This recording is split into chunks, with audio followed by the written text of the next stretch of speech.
The President has committed to these people that we will walk with them every step of the way as they rebuild their homes, their communities, and their lives. And he has committed to all Americans that we are going to build an economy that works for everyone. We are encouraged to see that the unemployment rate has once again dropped and workforce participation vaulted to a 3.5-year high. This report underscores the need for Congress to work with us to grow the economy and create jobs. The importance of passing tax relief for American workers and business cannot be overstated. We have a once-in-a-generation opportunity to create a tax code that is simple, fair, and easy to understand. That means getting rid of the loopholes that primarily benefit the wealthiest Americans and special interests. It also means lowering taxes for middle-income Americans so that they can keep more of their hard-earned paychecks and buy the great American products made by American manufacturers. Today, the President signed a proclamation declaring October 6th National Manufacturing Day. This honors the men and women who create the products that power our communities, improve our lives, and defend our nation. The people who, as the President says, believe in those beautiful words, made in the USA. In addition to the 14 workers the President hosted in the Oval Office during today's proclamation signing, more than 500,000 people around the country are participating in thousands of events related to Manufacturing Day. Among them will be numerous members of the President's cabinet and other senior officials. Our tax plan would lead to a great American manufacturing boom. We will cut taxes on American manufacturers and businesses of all sizes and restore their competitive edge so they can create more jobs and higher wages for our workers. Our plan will also encourage them to bring back trillions of dollars currently parked overseas. The President will be back out on the road next week building support for this plan, which is really a jobs bill. He will be visiting Hamburg, Pennsylvania on Wednesday, and we'll have more details on that trip coming soon. And with that, we'll kick off Friday with questions, and we'll start now. This is kind of fun.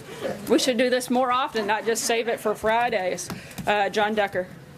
Thank you, Sarah. The body of another U.S. soldier has just been discovered by local forces in Niger, which brings to 4 the total number of Green Berets that were killed on Wednesday in Niger. So far, there's been no response to this by the President. No tweet from the President, no statement from the President. Can we expect some sort of reprisal by the U.S. military in Niger as it relates to what happened on Wednesday? I made a statement on behalf of the administration yesterday in the opening.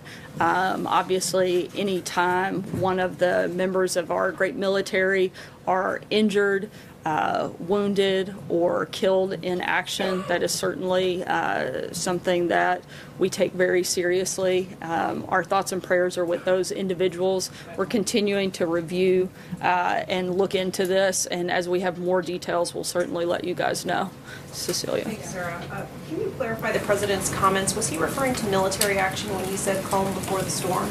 As we've said many times before, I know the President has, as I have from this podium on quite a few occasions. We're never going to say in advance what the President's going to do. And as he said last night, in addition to those comments, you'll have to wait and see. But how seriously should the American public or American adversaries, for that matter, take these comments? Was it a joke? Was it serious? I think you can take the President protecting the American people always extremely serious. He's been very clear that that's his #1 priority, and if he feels that action is necessary, he'll take it. Steve. Sarah, when the President said that he wants his military leaders to give him military options faster, does he feel like they are intentionally slow-walking these options to him? No, not at all. But this is, as you know, he's a person who likes to take action and take it quickly. And I don't think you should read into anything beyond that, as he wants options on the table so that he can make quick decisions. Was that just a general comment, or did he mean a specific country? I believe it was just a general comment. I'm not aware of anything specific that was in reference to. Sarah, I have 2 questions. One on the soldier who was killed in Niger, and the other on DACA. On the soldier, when was the President made aware that there was a 4th soldier that was missing in action, and when did he become aware that unfortunately that soldier had been killed and discovered by local forces? I believe that the notification was yesterday, but I'd have to get clarification on the specific timing of when that took place. And when was the president made aware that that soldier's body was found? I know that it was pretty soon after that had been discovered, but as far as like an exact time, I couldn't give you that. But I know Chief Kelly kept him updated constantly on that situation as it evolved. And for the question on DACA, today the president welcomed Hispanic American leaders to the White House. He did not mention his decision to end DACA during his remarks there. He did not renew his call for Congress to protect those who are going to be vulnerable for deportation starting in March. Why did he not bring that up? Look, I think he's been clear. There's no reason to continue to reiterate the same position that he's held. He's called on Congress to act on it. You can expect in the coming days that he'll lay out his responsible immigration reform. I think you can count on that to happen very soon. And that's all part of the process moving forward. But he hasn't been unclear about what his position is on that front. April. Sarah, going back to calm before the storm. When presidents deal with world matters like this, all options are on the table. Has this White House exhausted diplomacy? Because for him to say the calm before the storm, and listening to what you just had to say. We're continuing to put maximum economic and diplomatic pressure on countries like North Korea. We're going to continue to do that, but at the same time, the president's going to keep all of his options on the table. Our position has not changed. It's been very consistent. North Korea, that's the storm. I'm just using that as an example. I think we've got a lot of bad actors in the world, North Korea, Iran. There's several examples there. Blake? Sarah, let me ask you about the HHS decision today to expand the contraception waiver. The ACLU has already filed a lawsuit, or at least announced its intention to, and this was their response. They said, and I quote, "The Trump administration is forcing women to pay for their boss's religious beliefs." They go on to say, "We're filing this lawsuit because the federal government cannot authorize discrimination against women in the name of religion or otherwise." Your response to that would be what? I don't think it's been a secret that I would probably never use the ACLU to get any of my talking points. The president believes that the freedom to practice one's faith is a fundamental right in this country, and I think all of us do.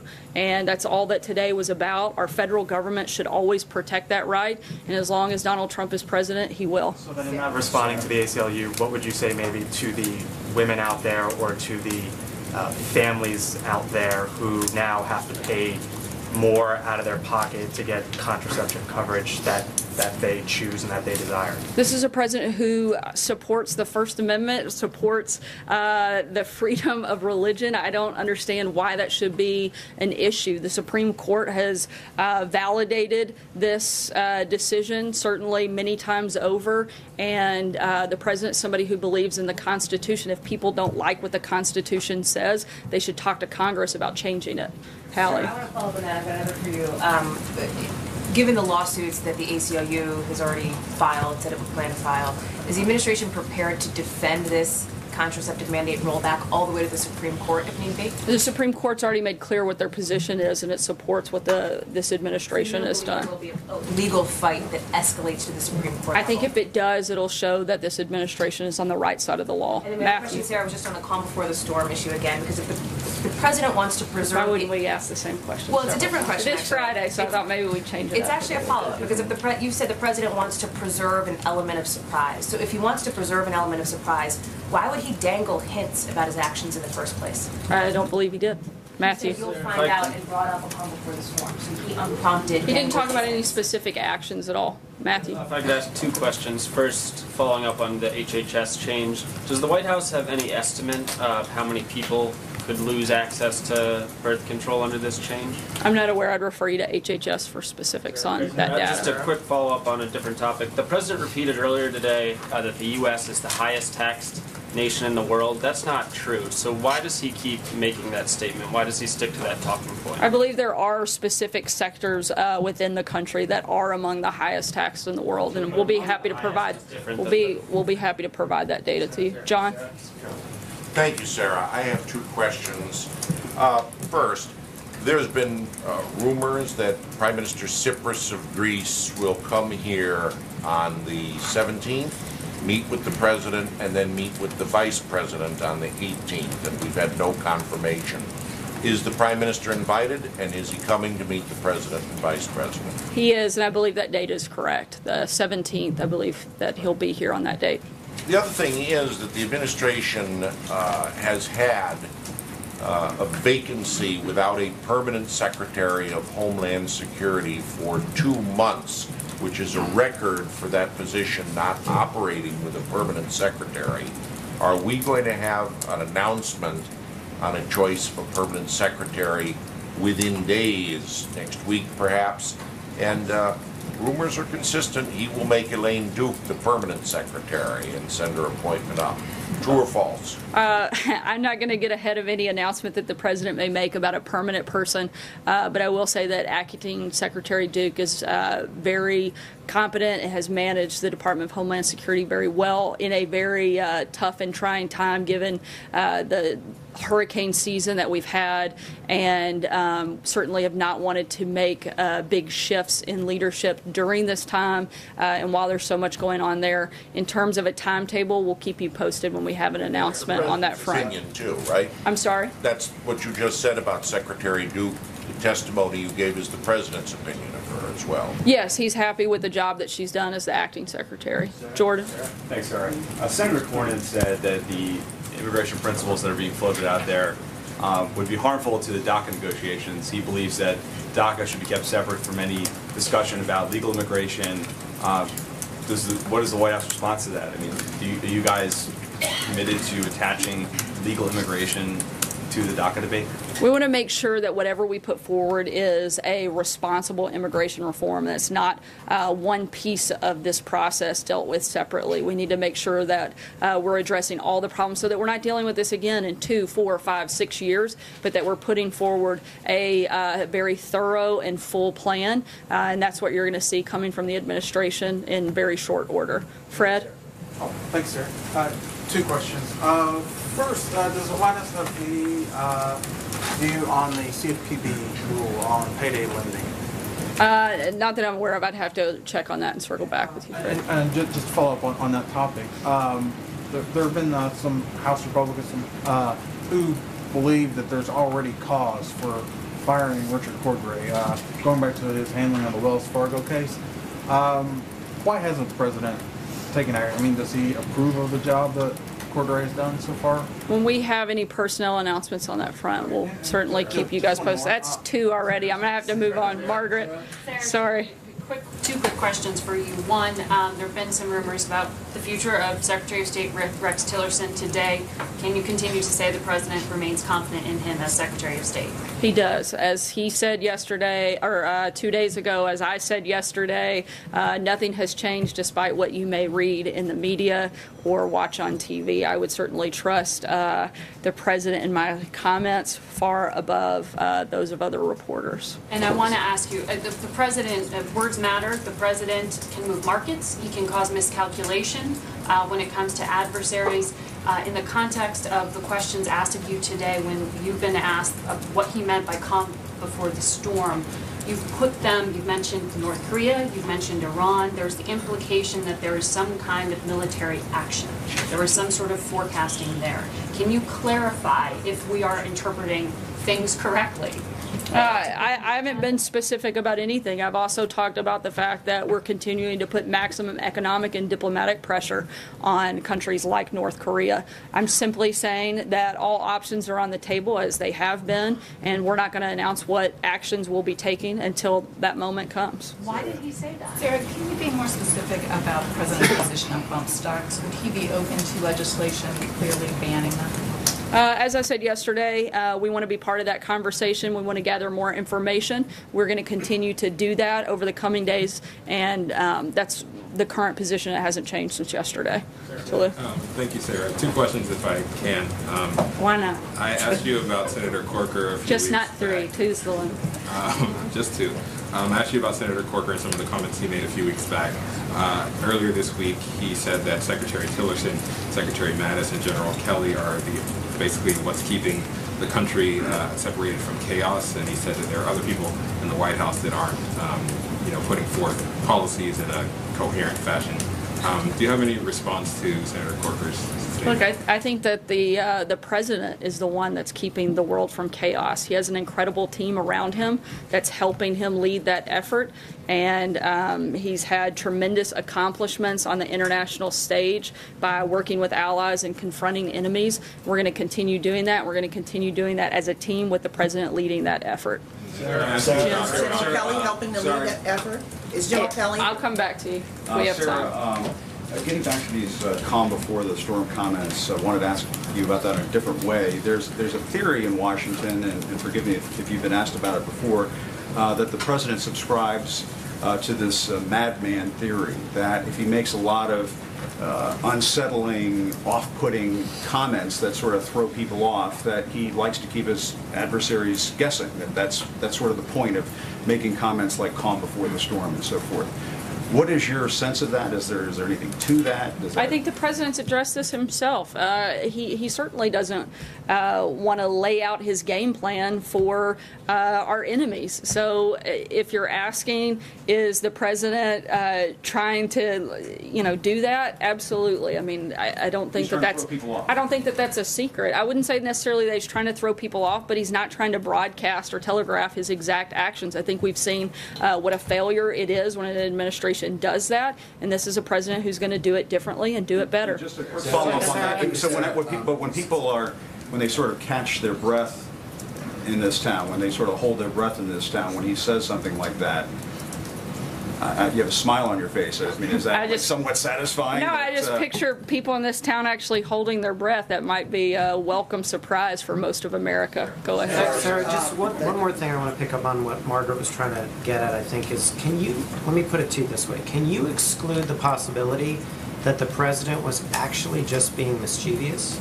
That he was messing with the press a little bit when he made that comment? I wouldn't say that he's messing with the press. I think we have some serious world issues here. I think that North Korea, Iran, both continue to be bad actors, and the president is somebody who's going to always look for ways to protect Americans, and he's not going to dictate what those actions may look like. I don't think there's anything beyond that that I can add on that front. A question on Iran.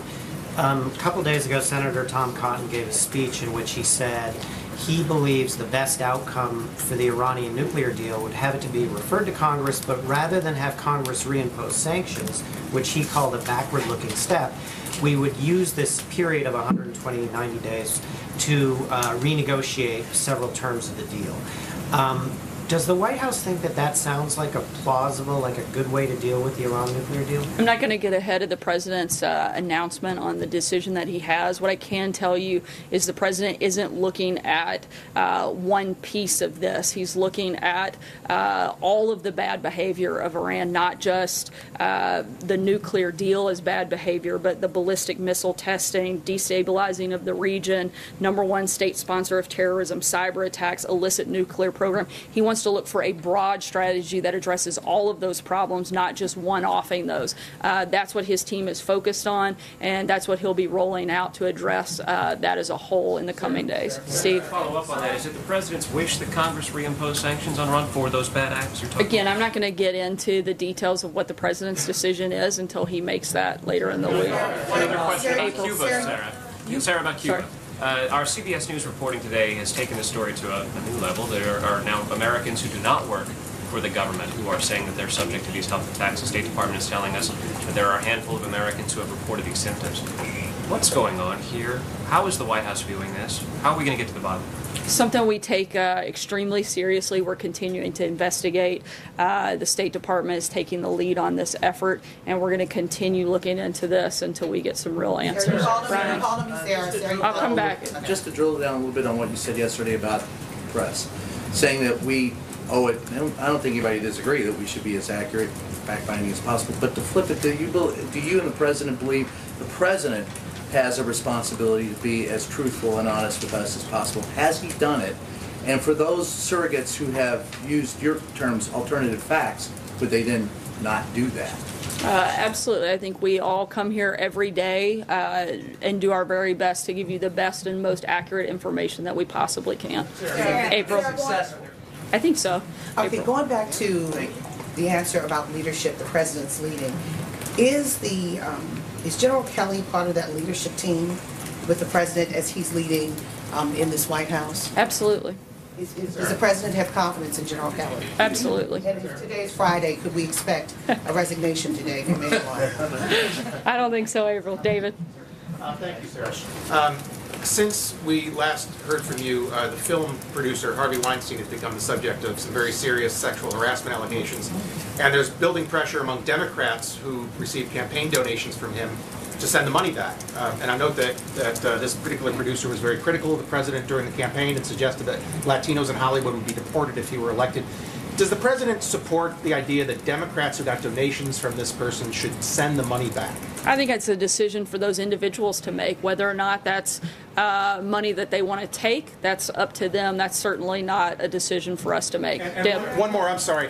Why hasn't the president fired John Koskinen from the IRS, given all the scandal over the conservative targeting scandal that he commented about so much during the campaign? Why does John Koskinen still have his job? I'll have to ask him, David, and get back to you. Deb? Las Vegas question. The president lavished praise on the Las Vegas police for their amazing handling and their response after the Sunday mass shooting. Nevadans credit federal programs that train police to deal with terrorist attacks. I'm sorry, can you speak up a little bit? Nevadans credit federal money programs that train them to deal with terrorist attacks for their great response. You all have cuts in those programs in your budget plan. Are you rethinking that? I think at this point we're continuing to move forward. If there is a moment where we feel like the safety and security of American citizens may be at risk because of cuts, I think we'd have to revisit it at that time. Jim? Sarah, the nation lost 33,000 jobs in September, and I was just curious how the president feels about that, and is he stepping up his efforts to convince Congress to pass major tax reform because of this surprising job loss in September? I think that today's report shows certainly the devastating impact of the hurricane season. But while many displaced weren't able to work, the economy still remains extremely strong. Those people continue to have jobs, which is why the unemployment rate actually fell. I think one thing to really note, and something that this administration wants to focus on, certainly moving into the future, I think tax reform plays a big role in this, but that one of the big identifiers that I think we should look at is the drop in the unemployment rate, including new lows for African Americans, teens, and women, which is certainly a great step forward in this process. Sarah, question about the Affordable Care Act. President Trump has repeatedly said that we should just let Obamacare implode. But there's a new report in the Washington Post that says that President Trump personally directed administration officials to deny a request from the Republican governor of Iowa to fix the Obamacare market in that state. Is that true? I'm not aware of that specific directive, so I'd have to check into that and get back to you. If it is true, I'm not going to comment on hypotheticals where I don't have the information in front of me. Thanks, sir. I wanted to ask you a question about the Iran recertification process. Regardless of what the president decides, when he makes this decision next week, would you rather not have to do this every 90 days after that? Again, as I said earlier, we're looking at something that is a broad strategy, doesn't just address one part of Iran's bad behavior, but that addresses a wide range of issues. So that would certainly be our focus. Hopefully, they would begin to not be a bad actor and we wouldn't have to do this at all. But our goal, again, would be to address a number of factors, not just one or two things. Peter? Second question. It is two questions. The president indicated that he wanted Pakistan to move against, what did he say, agents of chaos within Pakistani territory or areas under Pakistani control. The foreign minister was here in the White House this week to meet General McMaster. Have you guys seen any change in Pakistani behavior in those 6 weeks? Nothing specific that I can weigh into at this time, but we'll certainly keep you posted. Peter? Will the president campaign for the candidate for governor in Virginia, Ed Gillespie? As I've said many times before from the podium, I'm not going to weigh into specific races and the actions that we may or may not take. And I think that's a great place to end us for Friday. And I hope everybody has a great rest of your Friday and a good weekend. Thanks, guys. You're going to vote Ed Gillespie, so my question was, why is it appropriate for him to?